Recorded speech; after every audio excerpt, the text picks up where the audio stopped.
welcome to round one of the AMA Kenda SRT National Hare and Hound Series out here in Red Mountain, California. My name is Jacob Mickna and I'm your series director, and you're watching the youth recap video presented by Performance Diesel out of New Mexico. The youth would have a 3-race format. First race would be Pee-wees, second race would be Micro Minis and Girls, and third race would be all the 85cc classes.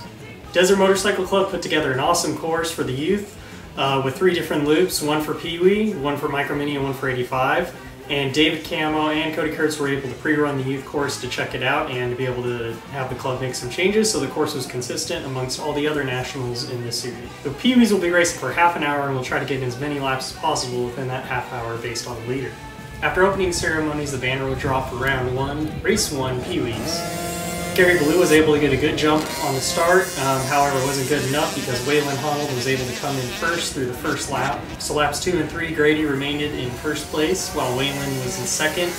Third place, Damian Padron would be in 5th for the first lap, however he was able to make the pass and get his position up to 3rd and would finish the race that way. After the Pee-wee race finished, we'd move on to race 2, which would be Micro Mini and Girls. Race 2 would have a total of 20 racers lined up on the bomb run combined.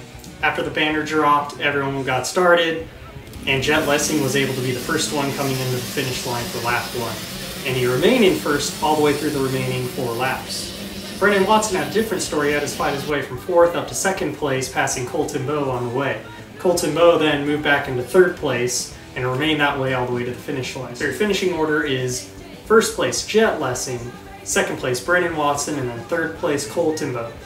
In the girls class, Ty Woolslayer would take the win while remaining in 5th place overall for the finish. After race 2 was finished, we move on to race 3, which should consist of big wheel, mini, and junior mini classes.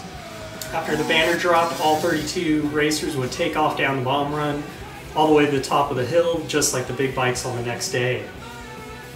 Throughout the race, Bradley East would be able to keep the lead, followed by Ashton Stevens in 2nd place, who was able to stay in 2nd throughout the whole race. 1st, 2nd, and 3rd remained in the same positions throughout the race, with Bradley East in 1st, Ashton Stevens in 2nd, followed by Connor Eddy in 3rd. In the Mini 85cc class, Carson Boyce would stay in 4th place for the first lap, but fall back to 6th on the 2nd lap. He was able to move back up to 4th place by the end of the race, claiming his 4th place position. 4th place Big Wheel would go to Lane Forbes, who during his race stopped and made sure Downrider was okay, so we'd like to give a big shout out to Lane Forbes for standing up for sportsmanship and making sure his fellow riders are okay. 1st place Junior Mini would go to Tristan Alvarez, who had a huge gap between him and 2nd place with about 8 other 85cc racers between them. All the 85s finished in an awesome Red Mountain sunset and went straight to the podium for the award ceremony, where we concluded the youth race for round 1.